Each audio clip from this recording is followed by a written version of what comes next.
Hey everyone, this is your Hairapy session with Emily. I'm your host, Emily Mazur, aka Portland Hairstylist.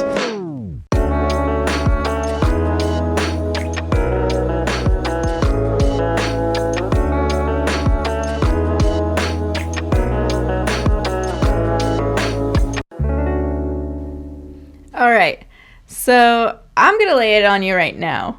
Product is important. If you're a client who hasn't been using product and paying top dollar for your cut and color, or you're a student who just doesn't seem to see the point, then this episode is meant for you.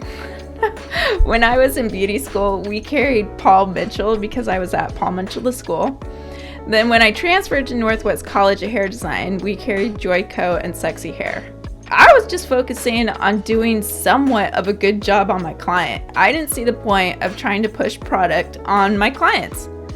Well, after many years, I certainly do now. I have blondie blondes, deep reds, multicolored hair sitting in my chair, and they would not be able to have the coolness or depth or vibrancy if they had not been using the proper products at home. I used to feel like a sleazy car salesman, but now since I strongly believe in using product, which we carry Kevin Murphy, I absolutely love Kevin Murphy and Orbe at 77, my clients notice a huge difference, and it honestly isn't that hard to sell. You are educating your clients to take care of their hair at home when you're not around, which makes your job way easier when they come back and see you. And I do have clients who don't use product, but they do use shampoo and they do use conditioner. I can have a very good game face, and I don't pressure people when I have somebody in my chair and they tell me that they don't use product. But you guys, when somebody tells me that they don't use product, it's like Picasso without his paintbrushes. I can't give you a masterpiece and what you and your hair truly deserves without using the proper tools. I know that sounds so dramatic, but you can tell I'm very passionate about my craft and I'm very passionate about the product I use. When I was an apprentice at Salon, I was introduced to Bumble and Bumble. Bumble and Bumble was first founded as a New York City hair salon in 1977 by hairdresser and entrepreneur Michael Gordon. And it is a line I'd like to carry for my future, very, very future, way out there in the future salon. Here's an interview with Lauren Newton, brand rep for Bumble and Bumble in the Portland area. Hey, Lauren, thanks for being on the show. Thanks for having me. So you are the Bumble and Bumble rep for Portland. What other areas do you cover? Yeah, so I'm officially the Bumble lady. You can also call me.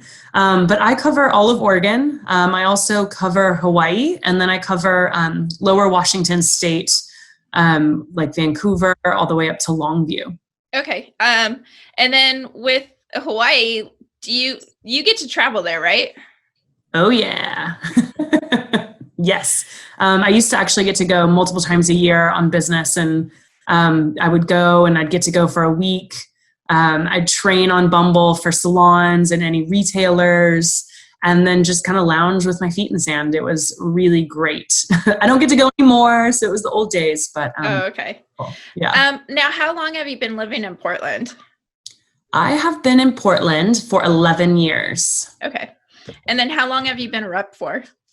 For the entire time, I've been a rep for Bumble in field. So in Oregon for 11 years. I'm actually moved here from New York City, where I worked in the corporate office at Bumble and Bumble, and I was an inside salesperson. So I was inside for about 2 years. So total, actually last week, I just had my 13-year anniversary with Bumble and Bumble. And that was was that May 15th?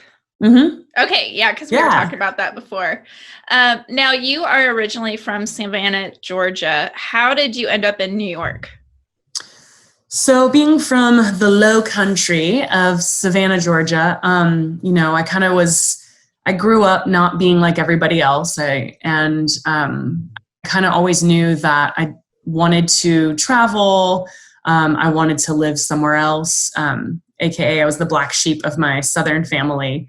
And going to college, my parents always said and supported me, we really want you to find your niche wherever that is in the world. So they let me kind of choose where I wanted to go to school and said that they would support me. So I chose Fashion Institute of Technology in New York City, and my dad moved me up there when I was 18. That's really cool. Yeah, I lived there for like 7 or 8 years. Were you pretty nervous? Because you said you were 18, right? Oh, yeah. Were you really nervous to go to a bigger city? I don't think I was. At that point, I had already graduated from high school and traveled. I backpacked through Europe right after high school for a month with some girlfriends. And then actually when I was 16, I went to London. My grandmother was British, and I went and I asked my mom, I said, Mom, can I fly to London I was a lifeguard. I said, with my lifeguard money, can I fly to London and meet some of our long lost family that we've never met? And she trusted me. So that's really cool. I was on a plane with my passport. And, I was also the kid that kind of every week would have a new presentation for my mom to be like, send me to this boarding school. I want to travel. That's really cool. Sales pitch of how can I see the world in whatever way? And she would just laugh. So oh, that's great. I was scared and nervous, but it was so exciting. And then you finished you got your bachelor's. Was it bachelor's in science? Yeah. So I have a bachelor's of science in cosmetics and fragrance marketing from FIT, which is a very exclusive and well-known bachelor's degree in the US, which I didn't really know at the time because I barely wore makeup. I was always kind of a tomboy. But it was more than, what I thought it was. It was fragrance and product development and kind of the geeky science stuff and, being a nose and working with all sorts of the industry that I didn't even know. So I have a degree in that, and I just wanted to go into the hair portion of it. So I went to work for Bumble. Now you told me that, wasn't there a part where you were in school? Did you complete school and then go back to London? Oh yeah. So when I graduated from college, I was also finding an escape route. And I was like, all right, I've got to move back to London somehow. I wasn't able to gain citizenship through my grandmother because my mom never claimed it. So I actually got a work visa. A work visa through BUNAC, which is British University. So I applied through BUNAC and got a work visa, and I moved to London. And in that time, I actually got an internship through Estee Lauder. So I worked at Estee Lauder in their corporate office. And I was kind of like an on-call beauty expert. So if like somebody didn't show up at the MAC counter downtown at Harrods, I would get to go work there. Or if someone didn't show up at the Aveda store in London, I would go and work at that store. And I would basically just show up to their corporate office every day and they tell me where to go. So it was really neat. I actually got trained in all their brands. I would just bop around and kind of explore the beauty industry. How long were you in London for? I was in London for about, I think my visa was 6 months. Okay. And I probably stayed a little bit longer, maybe 8 months. Mm-hmm. That's really cool. Yeah. And then I came back to Portland, I came back to New York. So you were working for Estee Lauder, and then now when you moved back to New York, were you still working for the same company? No, actually, I waited tables through New York, which on the East Coast, you don't earn minimum wage. So you don't even get a paycheck, really. It's all so I waited tables and kind of worked in the fashion industry a little bit, kind of bopped around there. And I worked in a spa. I managed a spa downtown in Soho, which was really cool because I got to see like Naomi Campbell would come in for her facials. And in my spare time, I would sit in the back and like give myself this crazy $400 micro diamond facial for fun. That's cool. So I had the most amazing skin. And then I was also just like, kind of, I didn't, spa was cool, but I wanted a little bit something more rock and roll, more fun, more wild. Mm-hmm. And at the time that was, hair. And the only professional brands that really stood out to me were Aveda, who I had worked for in London, and Bumble. And so I applied every single day to a Bumble job, whether I was qualified or not. And one day they finally called me back, and I just remember being like, okay, what job is this for? I applied to every single one that was on your website. And we actually at that time weren't fully acquired by Estee Lauder. Okay. So those paths hadn't really crossed yet. I was just applying to what I thought was a really rad, spunky, forward brand that I really wanted to grow with.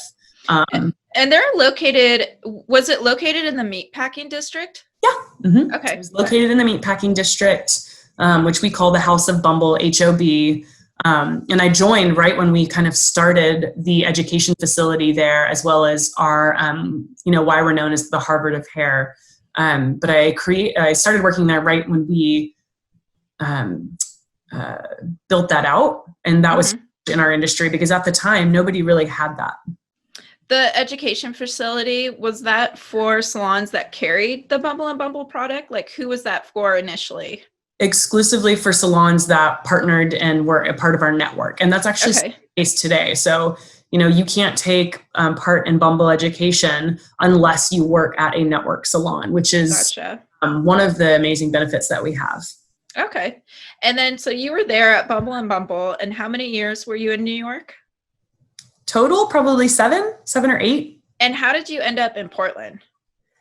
So I ended up in Portland in 2000. I started working at Bumble 2007. And in 2008, we had the huge economy crash.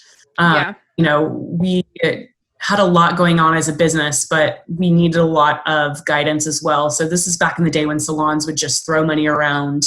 Nobody really had an idea on their inventory. Well, everything came crashing and nobody had cash flow.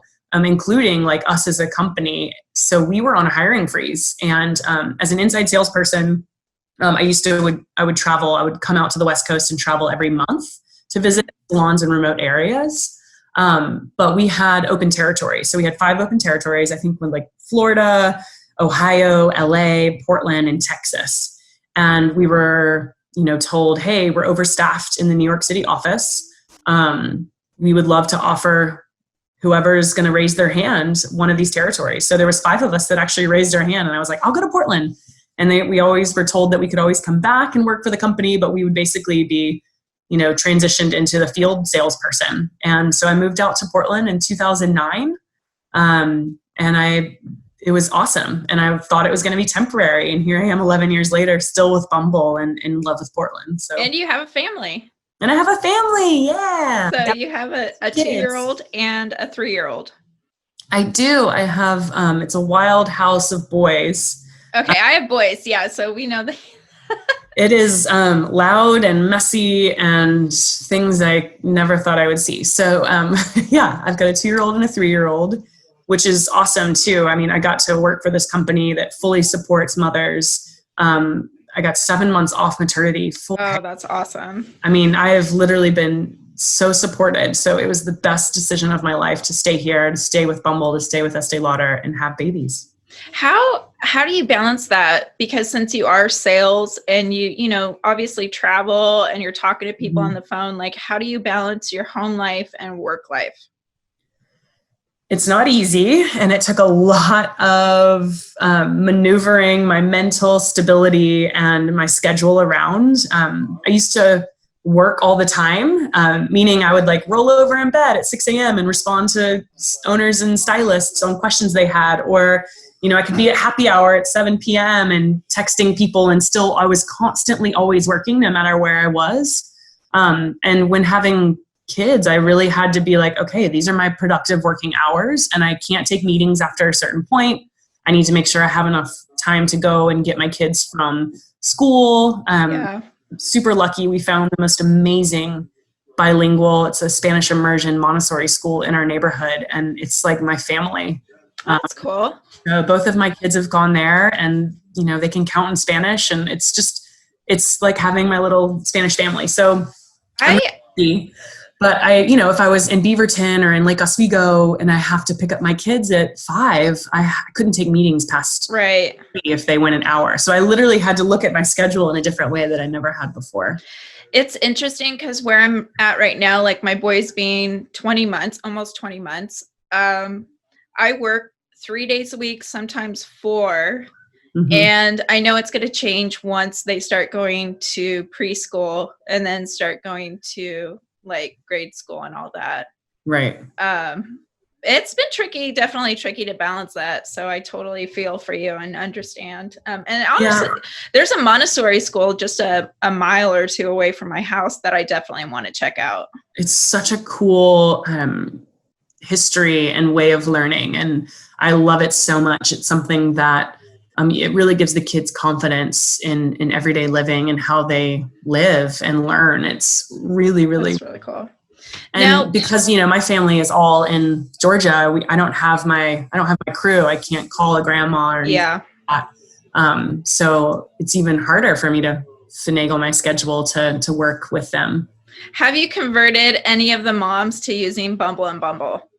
Every single one of them. I do. And I'm not like a pusher. I am not a pusher of my services or products, but I swear, as soon as you tell people you're a hairstylist, they're like, oh, wait a minute.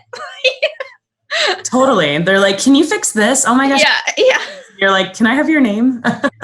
Yeah. So now with you being with the company, and you said, was it about 13 years? Mm-hmm.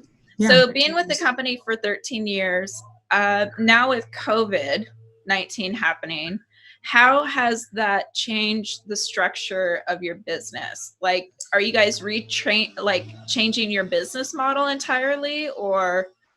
And one of the cool things about working for Lauder is that we are fully supported. It's a family-owned business. I can speak to the fact that their field sales is important to who we are as a company and the support that we give our salon. So, we were grounded, meaning we're working from home, and we're working from home for a long time. Even if our salons are open, it's something that we have had to shift on how we support. So is it through digital marketing? Is it through Zoom meetings? Is it through, business building? But it's all going to be digital at this point because we are supported by our company to stay put. And that's really cool. That's cool. Where it's actually, we did this, I did a survey with some of my salons that we spoke to. And, before COVID, it was, what are the most important things to your business? And education was always number one for salons, education, retail support, education, as far as like cutting or product knowledge or coming in and merchandising. And then the last one was always like business building or like, promotional support, social support. And now the tables have turned where everybody wants social support, everybody wants digital support, everybody wants business building, and then product knowledge, and all those things are at the, not forgotten about, but they're more at the bottom because we've had to change how we shop. And we will have to change how we shop in salons. So it's interesting, but it's all within the realm of what we've already done. It's just the priorities have changed. Which I actually like.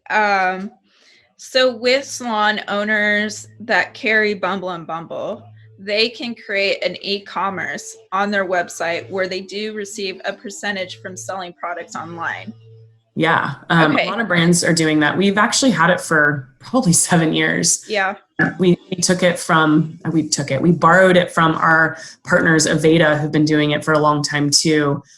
Whereas if you have a special URL link, in checkout, or if a client checks on that, you can get a certain percentage. And it was, 30%, 20%. Now with COVID, we've actually changed it to 40% for the last couple months.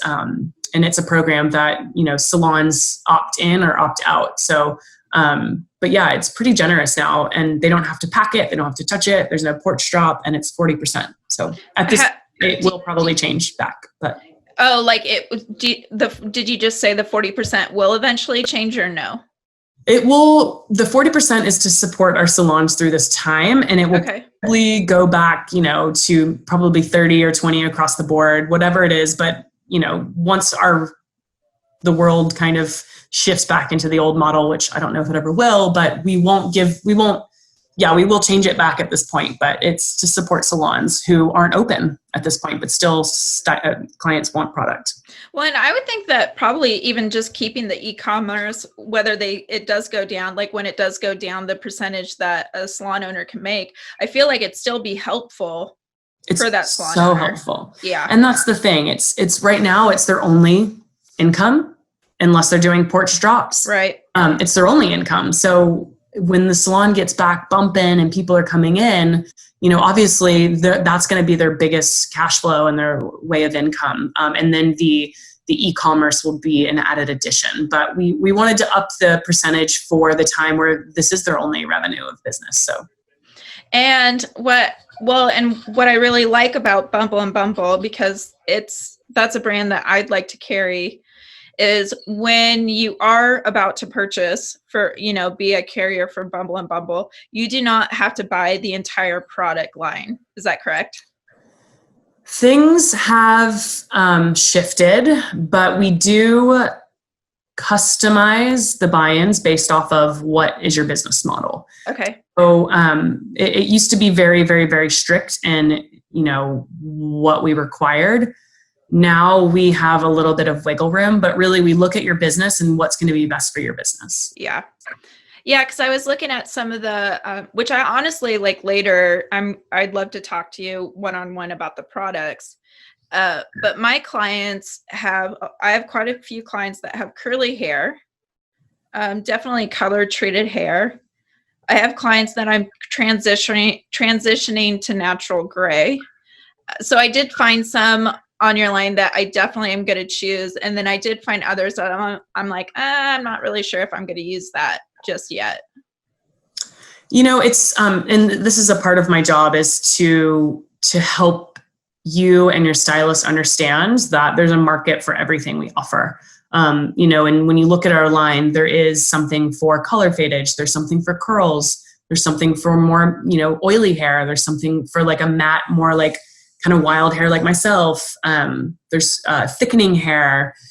So whatever your hair type, there is something that we offer, and all clients are going to be different. So, part of my job is to help you guys, and whatever your situation or your salon situation is to explore and find out what works for your stylist and what works for your clients. And Jay Marie from French Gut, she absolutely loves the Invisible line. Yeah, the invisible oil. Mm-hmm. When I used Bumble and Bumble, it was 13 years ago when I was an apprentice at FADA, mm-hmm. which we met a long, long time ago. Yeah. I don't think you remember me at all, but Do you remember me? Because were you a part of that? Remember I was telling you, one of the head guys came and did a photo shoot at the space called The Cleaners. Yeah. Okay. So we probably did meet them. Yes. So I hung out, and you were there, right? Probably. Okay. Yeah. So I'm pretty sure I hung out with you, and I was completely starstruck. I was just sitting in the corner watching you guys like do hair. And I didn't see the actual shoot because I had to go back to work, but Fati came back. She came later to say hi to you guys. So yes, so I do remember you. Oh my gosh. But with having the Bumble and Bumble, then the invisible line wasn't created, right? Yeah, we actually didn't have the invisible line yet. No. I am interested to try it. But yeah, Jay Marie, she's a bleach blonde, beautiful, swears by it. So I'm excited to talk to her as well. Yeah, it's a wonderful line. I mean, it's really great. It's a 6 oil blend. And so we call it like the most transformational product line in our range of products, because the 6 oils literally just to the touch changes somebody's hair texture. That's really cool. Smooth and beautiful. So I noticed that on the website, it says that the product is cruelty free. Yeah. So we are cruelty free. And so is Aveda. So the 2 hair brands that Estee Lauder owns is Aveda and Bumble. And we are cruelty free as well. So, and actually all brands across the portfolio of Estee Lauder are paraben free as well. That's great. Yeah. Now with the classes, like reconfiguring out education and stuff, is Bumble and Bumble going to offer online classes?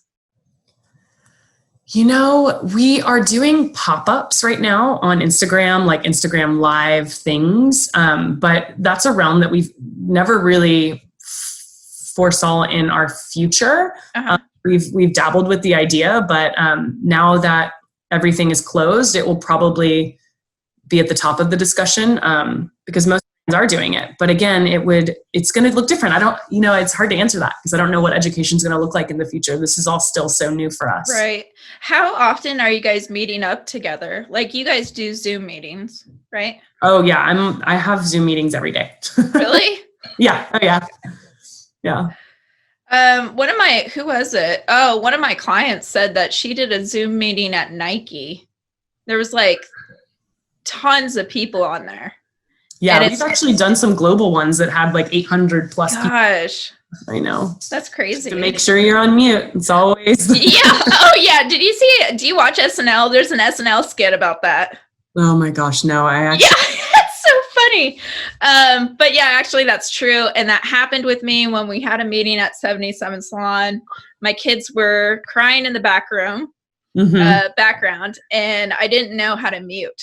But now I do. I figured that out. Yeah, I think even like some of the most fun things that have happened, it's always just like you couldn't reenact this. Like my kid will come in a call and be like, "Mom, I have to poop." Yeah. It's like, wait, really? You chose now? Like, shh. I know. So now with you being at home more often, obviously you've probably been enjoying the time with your family, right? I have. It's really loud. And my partner, my husband, he also is working. So that's really difficult and challenging. But the time with our family is important. Have we created some bad habits? Sure. Do I go to bed with my kids now? Sure. Do I have a glass of wine now around 4 making dinner? Sure. Oh, yeah. I was so opposed to TV with my children. I'm like, no, it's going to rot their brain. They'll become lazy. And now they love Baby Bomb. It's on Netflix. So any moms listening to this or dads, it's a great show for little kids. They love it. It's a very slow motion with great music. But I have been trying to limit that because now they're starting to say the words, kind of, and asking for it all the time. So I'm trying to limit that. But yeah, it has been nice. Tantrums are real. The tantrums. Oh, yeah. Yeah. It has been nice to be at home. And definitely more reflective with my career, but also it's been good in a way that I've been able to create this podcast and being able to connect with people like you. Right. Totally. And this is the most important thing about where we are today is that we can't get this time back and we won't get time back. So, how are you going to be productive with it? What are you going to do with your time? You get to catch up with all your girlfriends or family or friends across the world because they're home and they're up to nothing. So it's kind of cool. And, to be still, it's something that our culture doesn't really know how to do. Right. So it's challenging, but it's really neat. Yeah, no, it's definitely true. So, how do people reach you as a rep? Like, and how can they check out, like, where can they go to check out the company and stuff? So I have a Bumble Instagram and it's Lauren PDX. I give out my phone number to everybody and anybody. Anytime I ever give a product knowledge class, I make all the stylists write down my number. Oh. Because I'm a huge texter. I communicate through IG messages.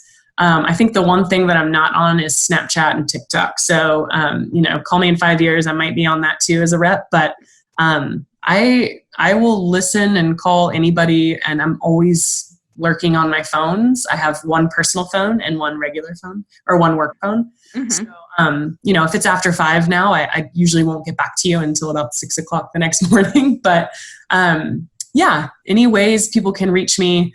Another way, if people are interested in Bumble, they just go to the website and say they want to be a part of the network, which is actually how I got your information. And then we have a new business department that just floods out leads to the local reps. And so if you're interested, you just can either contact me at Lauren PDX or my email, or you can just go on Bumble and Bumble and find out who the rep is near you by just inquiring in the be a part of the network spot. Well, I just want to say thank you so much for being on the show. Yes. I'm glad that I can see, I got a chance to see you. I know. I was like, no way. Look at my hair. You have no idea how bad my roots You know are. what? I've been wearing the same shirt for a week, and I finally decided to take a shower today. Yeah. The beauty days are like 3 hours long because I know. once a week. I know. Well, I think like all the stylists and all the reps and everything, we're definitely going to need some loving on our hair before we could do anybody else's.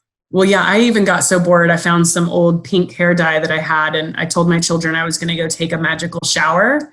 And then I out of the shower and my hair was pink, and they were like, "Make it go away!" Oh, it's so funny. I mean, it's already gone. It's just like a tint, but I think I'm just going to keep messing with them. I've got some on too, so I think that's great. It will be a 3 to 4 hour session with my stylist once we're back and rolling to fix my hair because there you go. Natural blonde. It's there. I've got really crazy jet black hair, so I'm a hard one. And it always could be blonder. I'm like your worst nightmare. I think you told me that too. I think the first time that you told me that. All my girlfriends who do my hair, they're like, everybody thinks that they can do it and they can do it faster. And when I tell them it takes forever, and then they try and they go, "Oh my God, your hair's the worst." It just doesn't pull. It doesn't pull. It's so hard. Yeah. So, well, thank you, Lauren, so much for being on my show. So guys, this is Lauren, the rep for Bumble and Bumble, who covers the areas of Oregon, Hawaii, and then did you say Washington? Yeah, Lower Washington. Okay. So thank you so much, Lauren, for being on the show. Yeah, thanks. Talk to you soon. Well, guys, that was my interview with Lauren Newton of Bumble and Bumble. She was really sweet on the phone, and I really enjoyed talking with her. If you are a salon looking to change things up, her contact info is located on my website. And if you are a student listening to this show and you are scared and timid to sell product, please contact me either through my IG at Portland Hairstylist or email me at portlandhairstylist@gmail.com. That's it for now. So be safe, be healthy, and above all, be hopeful. This is your Hairapy Session with Emily. I'm your host, Emily Mazur, aka Portland Hairstylist. Podcast written and produced by Emily Mazur, editing by 127 Media House.